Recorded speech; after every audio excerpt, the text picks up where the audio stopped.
Best upgrade guide for Town Hall 15. We're gonna go over the base upgrade guide, the lab upgrade guide, also look at the pet house and equipment. Over to the base upgrade guide then. For this one, we're going to do 6 builders. I hope you have unlocked them all, otherwise this is going to take an eternity. Now for the new buildings, we only have got 3, so let's place them first. We've got builder number 1 working on the spell tower, builder number 2 on the spell tower as well. The third builder will work on the monolith, and that's about it. The new buildings are done. Now let us bring the builder number 4, and he will be working on the clan castle. It is going to take him 13 days. For builder number 5, he will be working on the lamp, and 12 days for him. Now if we go to the progress base, then in the first block, we are going to keep all the things that we cannot upgrade at Town Hall 15. Their work is done. Now for the second block, this is going to be interesting. What I want you to do is bring builder number 4 and builder number 5 working on the clan castle and the lab. They will be responsible to work on all the heroes and the barrack as well. They will tag team to do these things.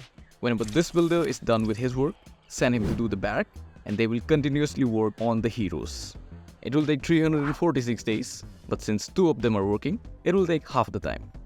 And what about builder number 6? We'll come to that in a second, but first let's go to builder number 1, who was working on the Rage Tower.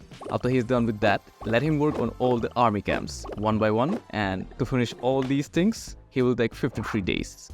Builder number 2 was working on the next Rage Tower. After he's done with that, let him do all the storages, because we'll need the extra capacity, and it will take him 69 days. The builder number 3, working on the monolith, his work is kind of special. After he's done with that, let him do the blacksmith, and after that, the pet house. The pet house is important, and we need all the future pets, because Town Hall 15 pets are more useful than Town Hall 14 pets. So we need them all. It will take him about 63 days. Now, finally, builder number 6. All of these things take a lot of time. So with him, we'll be doing the things that do not take a lot of time. Like the cannon, which only takes 5 days, archer towers, 6 days, then traps, and so on. Now the idea behind this is that all of the other builders are busy, so keep this builder free as much as possible, so you can at least enjoy the game. Now you do not have to stick to this rigid path of upgrade, you can switch between here and there, and since the Rage Towers and the Monolith are not getting maxed as soon as they are placed, you can use this builder to max them out later down the line. Now single-handedly, this guy will take 394 days. That's a lot of time. So instead, what I want you to do is, when this builder will be free after 53 days, that means this much time is remaining from the other builders, 16 for builder number 2, 10 for builder number 3, 341 for builder number 6, and 240 for builder number 4 and 5. Since 2 guys are working together, so their units will be doubled. After 53 days, send this guy to help builder number 4 and 5. That way, 3 of them are working together now. Then after 16 days, when these 2 guys are finished as well, send one of them to do the defenses, and the second one, you guessed that right, to help the heroes. Now, this much time was left. With 4 of them, they will do this in 48 days. And after 48 days, send them to do the defenses, and they will complete it in 2 weeks or so.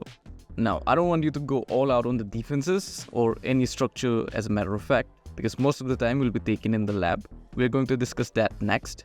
But on the side note, I'll say that if you have got books and hammers, then only use them on something that takes at least 14 days. As of the game standing right now, only the scatter shots and the eagle artillery are good options. And before we leave, you can see that block right in the middle, that is workshop. I would advise you to not upgrade that. Get your siege machines from the clan castle, but if you would like to do that, then you can upgrade it as fast as you want to. Okay then, we are done here. Off to the lab then. Now, about the lab. In total, we have got 19 upgrades of Elixir and 12 upgrades of Dark Elixir. We're gonna stick to this plan. We're gonna do 2 Elixir first, then 1 Dark Elixir, then we're gonna switch to 2 Elixir, then 2 Dark Elixir. This is what we're going to usually follow, but sometimes to balance things off, I'll go here and there. First and foremost, we're gonna do something that is going to be extremely helpful. Goblins. With the upgraded version of Sneaky Goblins, we're gonna farm endlessly. After that, another Elixir upgrade, Electro Titans. With them, you can do Zap Electro Titans, Electro Titan Smash, and even more. They are the third most strongest and easiest strategy that anyone can pick up at Town Hall 15. Then we're gonna do something strong again, second best, that would be bowlers. With them we can get super bowlers, so super bowler smash at ease. I'm gonna switch to Elixir again and do Lightning because that is going to come in handy. Then we're gonna do the top, strongest and easiest strategy at Down Level 15, that is Root Riders. Up to this point, I have mentioned the third, second and the most strongest one. I've covered all these 3 strategies in a single video. I'll link it right here if you want to watch it. Then we're gonna switch to Dark Elixir and do Valkyries. They work really well with Root Riders. Druid next, they are new to the game and also go well with Valkyries and Root Riders. Then we gotta do Healers, because Queen Charges are still a big part of the meta at Down Level 15. Then E-Drag. At this point you can also do Dragons. I personally use Electro Dragons more, so I'll be holding on to the Dragons and not do them just yet. Then Ice Golem, because they help pretty much every strategy. Then we're gonna go back and do Dragons. Dragons are easy and they also unlock Super Dragons, so win-win situation. So we've got Witches here. Well, that's because they unlock Super Witches and they are very strong as well. Then Wallbreaker to unlock Super Wallbreakers. Switching back to Dark Elixir, this is the first Dark spell. Continuing Dark Elixir, we have got Hog Riders. I'm doing them before Apprentice Warden because I use Super Hog Riders, but if you use Apprentice Warden more, then you can switch them up. Next would be Heal spell, that is going to benefit all the strategies, followed by another spell, that is Jump. Now for the next upgrade, we have got Apprentice Warden because they are helpful when you are not using Life Gem. Going back to Elixir, we have got Baby Dragons.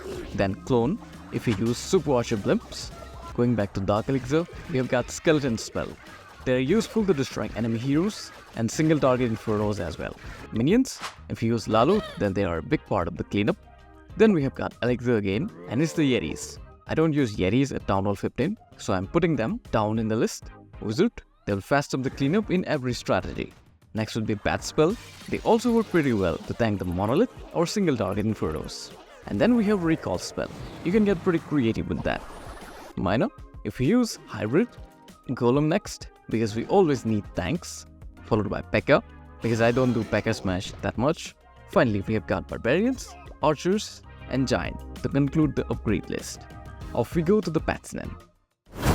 The pets are all about upgrading the ones that you use. Generally speaking, the king goes with the Phoenix. Sometimes you can send him with the Yak, but usually the Phoenix is the call. Then the queen, she goes like 99.9% with the Unicorn. About the RC, Diggy is her call for Down Level 15. In Down Level 16, we will unlock the Spirit Fox and that will be the main pair for her. But for now, Diggy is the one. Now the Warden is the only one who does not have a specific pet. That might be because he's both air and ground hero, and also because none of the pets pair like 100% with him.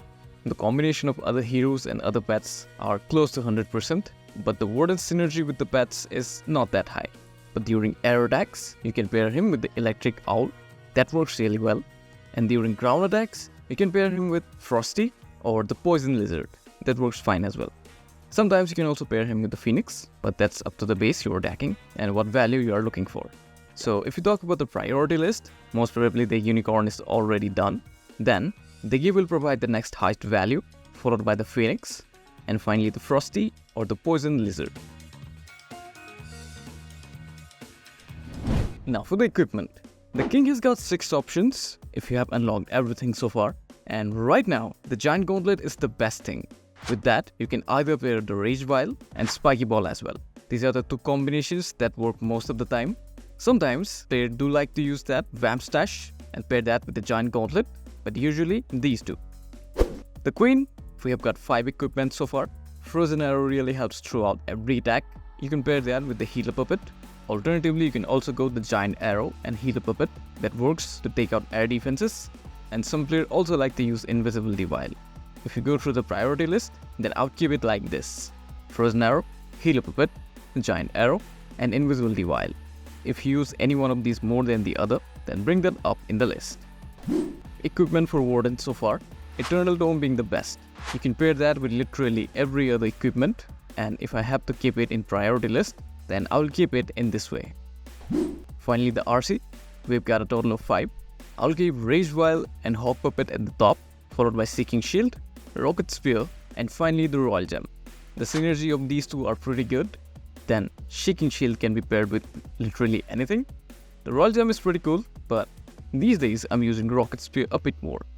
Now this concludes the upgrade list. Moving forward. Now, before we go, I would like to address this. We have hit 14,000 subscribers, and I would like to say that I am really thankful. It has been a while since I have been making videos. To whoever has watched this channel for a long period of time or has decided to get along with the journey, I really thank you, and it's a really big thing for me. You guys show up continuously on my channel and give me feedback on my own videos as well, if they have been edited well or not. And you guys are really appreciative, and I'm really thankful for that. I guess I'm not being able to express it properly, but 14,000 is a high number if you step in my shoes. So thank you guys. And about the outro, if you would like to see that Town Hall 15 attack strategy video, then I'll be linking that right here. See you there. Thanks again. Let's have a long journey and do a lot of fun stuff on the channel.